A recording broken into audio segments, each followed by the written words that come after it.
रात हमेशा की तरह खामोश नहीं थी, बल्कि इस रात की खामोशी में कुछ ऐसा दफन था जो सांस लेता महसूस हो रहा था, जैसे अंधेरा खुद किसी के इंतजार में हो। वो शहर जो दिन में जिंदा लगता था, रात को मर जाता था, और इसी मुर्दा शहर के एक कोने में आयशा रहती थी, अकेली, खामोश और अपने अंदर एक अजीब सी खाली जगह लिए हुए। वो कभी ये समझ नहीं पाई थी कि कुछ लोग भीड़ में रहकर भी तन्हा क्यों होते हैं, मगर वो जानती थी कि इसके दिल के किसी कोने में कोई ऐसा दर्द है जिसे इसने कभी लफ्जों में नहीं बदला। वो एक पुरानी लाइब्रेरी में काम करती थी, ऐसी लाइब्रेरी जहां किताबों से ज्यादा खामोशी जमा थी, और उन्हीं खामोश शिल्फोहे के बीच पहली बार वो इसे महसूस हुआ, ना देखा ना सुना, बस महसूस किया, जैसे किसी ने पीछे से इसके वजूद को पहचान लिया हो। वो एहसास खौफनाक नहीं था, बल्कि अजीब तौर पर महफूज लगता था, जैसे बरसों बाद किसी ने इसकी तन्हाई को नाम दे दिया हो। इस दिन के बाद आयशा जहां जाती, इसे लगता कोई है जो उसके कदमों के साथ कदम रखता है, मगर उसका साया कभी उसके साथ पूरा नहीं चलता था, कभी राग जाता, कभी लंबा हो जाता,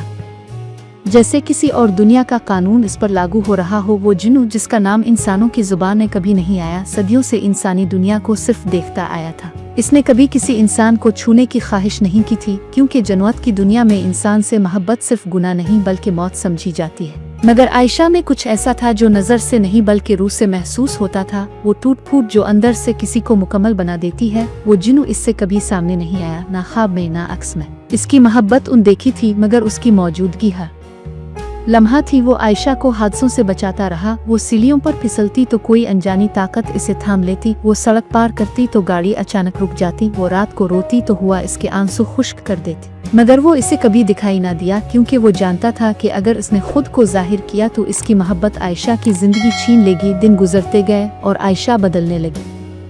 वो कम बोलने लगी, कम हंसने लगी, मगर उसके चेहरे पर एक अजीब सा सुकून आ गया, जैसे कोई हर वक्त उसके साथ हो। लाइब्रेरी में मौजूद पुरानी किताबों ने इसके साथ अजीब खेल खेलना शुरू किया। कुछ सफ़हात खुद ब खुद खिल जाते, कुछ सतरें खून की तरह सुर्ख हो जाती, और उन्हीं सत्रों में वो अल्फाज लिखे होते जो आयशा के दिल में होते। इसे आहिस्ता आहिस्ता ये एहसास होने लगा कि इसकी तन्हाई अकेली नहीं रही। एक रात जब शहर में मुकम्मल ब्लैक आउट हुआ और अंधेरा इतना गहरा था कि सांस लेना मुश्किल लगने लगा, आयशा ने पहली बार उसकी आवाज सुनी, ना कानों से बल्कि दिल के अंदर। एक भारी मगर नर्म आवाज जिसमें सदियों की थकन थी।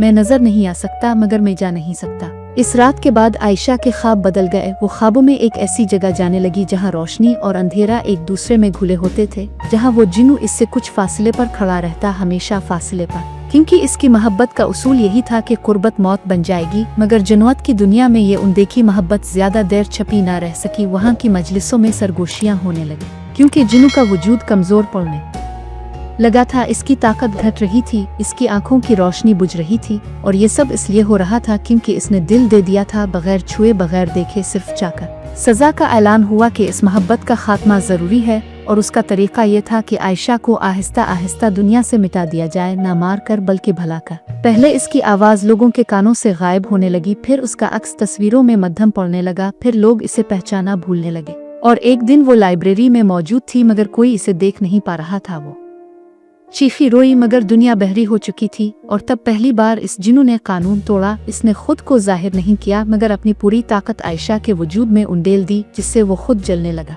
जन्नत की दुनिया कांप उठी, अंधेरी आंधियां चलने लगे, और आयशा को पहली बार एहसास हुआ कि जो मोहब्बत इसे मिली वो नजर न आने वाली थी, मगर जानलेवा थी। इसने चीख कर कहा कि वो इस मोहब्बत के बगैर भी जिंदा नहीं रह सकती। और यही वो लम्हा था जब फैसला हुआ। जिन्नू ने खुद को मुकम्मल तौर पर फना कर दिया, अपनी जात, अपनी दुनिया, अपनी सदियों की जिंदगी कुर्बान कर दी, ताकि आयशा इंसानी दुनिया में बाकी रह सके। अगली सुबह बिजली आ गई। लोग आयशा को दोबारा देखने लगे, मगर उसके अंदर कुछ मर चुका था। वो हिफाजत, वो मौजूदगी, वो खामोश। 7 सालों बाद भी आयशा कहती है कि वो मोहब्बत नजर नहीं आती, मगर रात के आखिरी पहर जब हुआ अचानक रुक जाए और साया जरा सा देर से हिले, तो समझ लेना कि कोई है जो अब भी अनदेखी मोहब्बत निभा रहा है। क्योंकि कुछ मोहब्बतें आंखों से नहीं देखी जाती, वो सिर्फ रूह पर लिखी जाती हैं, और वो मिटती नहीं चाहे वजूद खत्म हो जाए।